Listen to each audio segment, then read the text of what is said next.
अस्सलाम वालेकुम जनाब, खैरियत से हैं? ठीक हैं। कुछ ऐसी बातें हैं जो कि अंदर चल रही हैं, पहले उठी फिर बाद में ऐसी सूरत हाल हुई। कुछ गज़ा के हवाले से हुई और फिर फ़लस्तीन के हवाले से, फिर उसके बाद जो है वो मौजू बदलता गया। देखिए दुनिया जो है वो एनर्जी के एतबार से वो शिफ्ट हो रही है, ऑयल गैस से कन्वर्ट होकर कोल की तरफ, यानी कि बैटरीज की तरफ और दीगर चीज़ों की तरफ। अब इसके अंदर रेयर अर्थ मिनरल्स और मेटल्स का बहुत बड़ा जो है ना आ जाता है, सेक्टर आ जाता है। जैसे बैटरीज हैं, जो बैटरीज जो सबमरीन्स हैं इनमें इस्तेमाल होती हैं, बड़ी पावरफुल बैटरीज होती हैं, वो तकरीबन 6-6 महीने काम करती हैं। क्या वो नॉर्मल बैटरीज होती हैं? नहीं, वो बहुत ख़ास होती हैं। उनके अंदर भी रेयर अर्थ अर्थ मेटल और मिनरल दोनों चीज़ों का इस्तेमाल होता है और बहुत वो कॉस्टली वर्क होता है। सब जानते हैं वो एक ख़ास एक माफिया है दुनिया के अंदर जो उसको कंट्रोल करता है। अब वो जो माफिया है ना, उसकी गिरफ्त जो है वो खुल रही है। टेक्नोलॉजी जो है वो चाइना जो है वो बढ़ाता जा रहा है अपनी।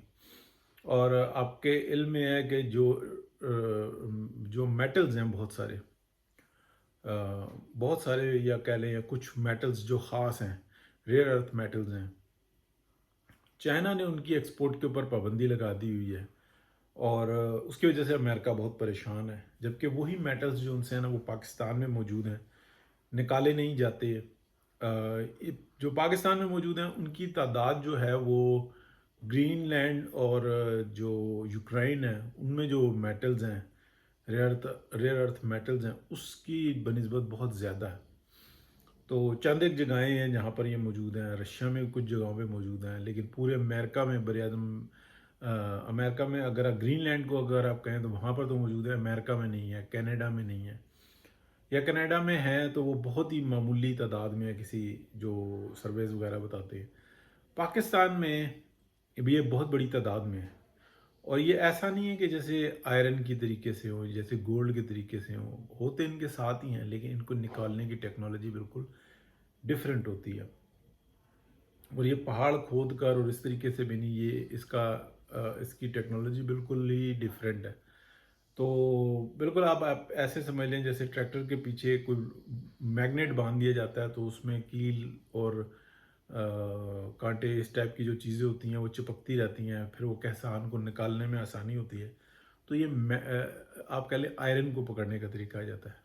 लेकिन वो सोना ऐसे नहीं निकाल सकता, ठीक है। उस मिट्टी के अंदर कितना सोना है उसको निकालने के लिए एक अलहदा टेक्नोलॉजी है। इसी तरीके से रेयर अर्थ मेटल्स का भी जो है ना वो अलहदा सब्जेक्ट आ जाता है। फिर मिनरल्स का भी इसी तरीके से प्रोसेस आ जाता है। तो पाकिस्तान में बड़ी तादाद में, केपी में, कश्मीर में, गिलगित बल्तिस्तान में, पंजाब के अंदर बहुत बड़ी तादाद में ये मौजूद है।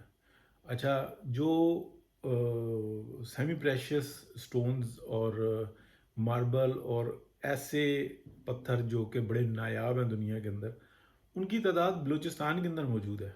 और भी बहुत सारी ऐसी चीज़ें हैं। फिर बलूचिस्तान बज़ाते खुद ही ऐसा है कि जो इंतहाई कीमती है, यानी कि वहाँ पे सिर्फ सियाहत को ही फ़रोग़ दिया जाए तो वो बहुत लाजवाब है। तो कतई तौर पे ऐसा नहीं है कि मैं ये जो बात कर रहा हूँ उसके अंदर मैं किसी तरीके से बलूचिस्तान को नीचे कर रहा हूँ। उसकी अपनी एक अहमियत है, यानी कि अगर चाइना का जो आप कह लें कि हांगकांग बनेगा ना, तो आने वाले वक्त में उसका कुछ हिस्सा जो है ना पूरे मुल्क में होगा, पाकिस्तान में, लेकिन मेन जो उसका जो दिल होगा वो आप कह लें कि बलूचिस्तान में होगा। इसीलिए जो इंसान इतनी इंसर्जेंसी वहाँ पे पाई जाती है, नफ़रतें फैलाई जाती हैं, लोगों को गुमराह किया जाता है, ताकि ये सदियों से बदहाल है और मज़ीद सदियों तक बदहाल ही रहे।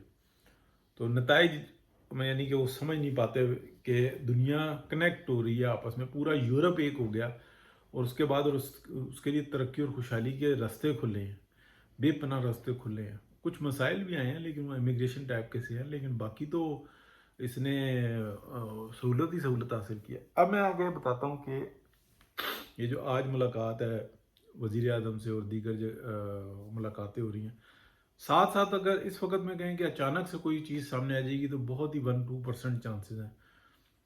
अदरवाइज जो है ना, आप देखें कि आने वाले चंद माह के अंदर जो है ना, ये आहिस्ता आहिस्ता बेहतरी होगी। अब मैं बात करने लगा हूँ मिडल ईस्ट के अंदर पाकिस्तान की जो एक इज़्ज़त बनी है, एक जो मकाम बना है, उसके अंदर पाकिस्तान की जो गवर्नमेंट है ना, अभी तक इतनी एफर्ट्स नज़र नहीं आ रही कि वो जो कारोबारी हजरात हैं मिडल ईस्ट के, उनको इंगेज करे। सबसे बड़ी जो पाकिस्तान के ऊपर रिस्पॉन्सिबिलिटी है ना, वो अपने अंदर जो जो इन्वेस्टमेंट के जो मौके हैं उसके लिए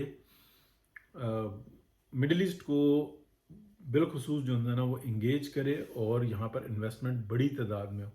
इंडस्ट्री के ऊपर फोकस किया जाए, एग्रीकल्चर पर फोकस किया जाए, जो लाइफ स्टॉक है उसके ऊपर फोकस किया जाए, तो और ज़्यादा, बहुत ज़्यादा बेहतरी होगी। अदरवाइज़ अगर ये अपॉर्चुनिटी निकलेगी तो फिर हम अगली एक ऐसी इंतज़ार में बैठ जाएंगे कि कोई ऐसी सूरत हाल पैदा हो तो फिर हम उससे फ़ायदा उठाएं। तो ये इस वक्त में मौजूद है।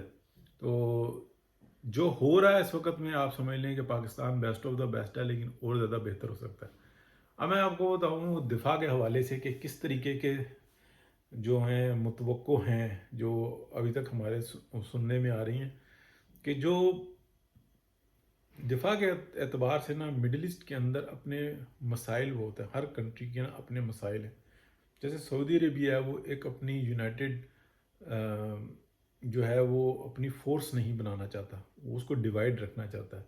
वो उसको इतना तगड़ा ही नहीं होना देना चाहता कि कोई भी एक फोर्स जो उनसी है ना, वो सऊदी अरेबिया पर कब्ज़ा कर सके, यानी कि मार्शल लॉ वाली सूरत हाल बन सके।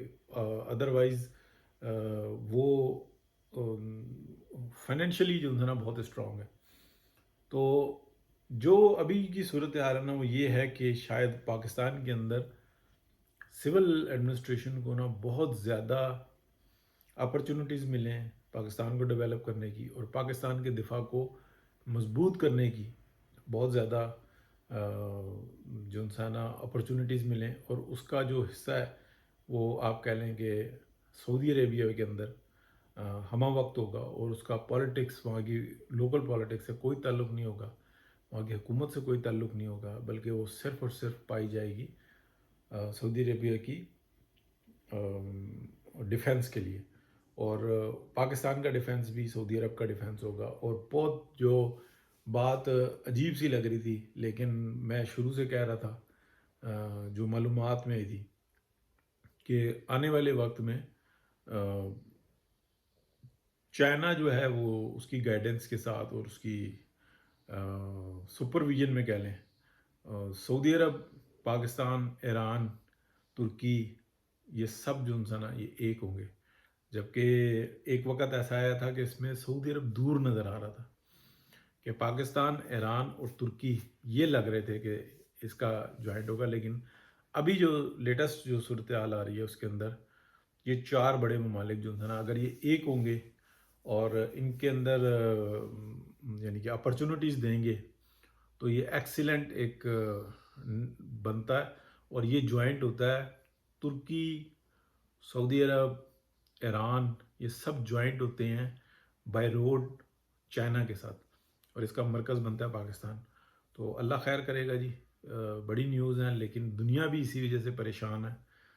ट्रम्प साहब के ऊपर अगले उस पर बात करेंगे, कि बल्कि एक आधा मिनट के अंदर कर लेते हैं, कि अमेरिका को और पूरे यूरोप को ट्रम्प घसीट के उस जगह पे ले आया है कि अब दुनिया के जो अंदर बड़े बड़े जो लोग हैं वो ये कह रहे हैं कि वापसी मुमकिन नहीं रही है। इतनी ज़्यादा जो है ना परेशानियाँ हो गई हैं, जो लोकली जो अमेरिकन हैं उनके ऊपर अब असरात आना शुरू हुए हैं। जो वाइट स्किन जो एरियाज़ हैं, अब उनको महसूस होना शुरू हुआ है कि नहीं, हमारा जो बहुत बड़ा जो सिस्टम था वो अब मसाइल की तरफ जा रहा है। वहाँ पे बहुत सारे ऐसे सूरत हाल बन रही हैं कि लोग जो उनसे हैं, उन्होंने जो वहाँ पर काफ़ी अरसे से आबाद थे, उनको ये पता था कि हम ट्रैवल नहीं कर सकते अमेरिका से बाहर, लेकिन हम यहाँ पर रह सकते हैं।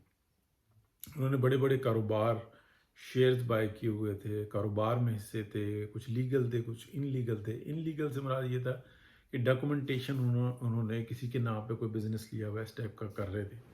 تو اب وہ جو ہے نا ان کی بس ایک ہی دوڑ ہے کہ بس کسی طریقے سے پیسہ نکالیں، کہ اگر آنے والے وقت میں کوئی اور خرابی ہو جاتی ہے تو ہمارا پیسہ سیو رہے۔ تو یہ صرف پاکستانی نہیں کر رہے، یہ پاکستانیوں سے بڑی تعداد ان سے نا وہ انڈینز کی کر رہی ہے، اور پاکستانی بھی یہی کام کر رہے ہیں۔ اس کے علاوہ عربینز ہیں، یورپینز ہیں، یہ بھی امریکہ سے باہر نکال رہے ہیں، اور یورپ کے اندر سے بھی لوگ جو نا بڑی تعداد میں وہ یہ دیکھ رہے ہیں کہ پیچھے کی طرف دیکھو، don't put all the eggs in one pocket, وہ حساب بنایا ہوا ہے۔ تو اللہ خیر کرے گا۔ ٹرمپ صاحب وہ ہیں جو جیسے ہمارے لیے واجپئی تھے کہ کچھ نہیں ہوا تو جناب ایٹمی دھماکہ ہی کر دیا، پاکستان کو موقع مل گیا، اور پھر پاکستان نے دنیا میں وضاحت کر دی، ڈکلیئر کر دیا کہ ہمارے پاس بھی ایٹم بم ہے۔ اگر وہ واجپئی کا احسان ہے تو یہاں پر آپ سمجھ لیں ٹرمپ کا بھی ہم سب کے اوپر احسان ہے۔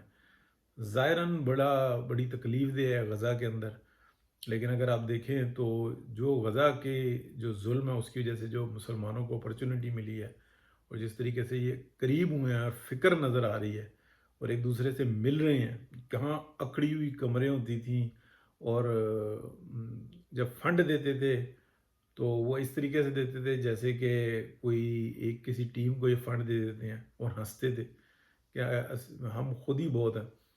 تو اب جو ہے نا ان کی کمریں جھکی ہوئی ہیں اور ایک دوسرے کے ساتھ کمر جوڑ کر اور بیٹھے ہوئے ہیں کہ اب ہمارا بنے گا کیا۔ تو اللہ خیر کرے گا جی، بہت شکریہ، اللہ حافظ۔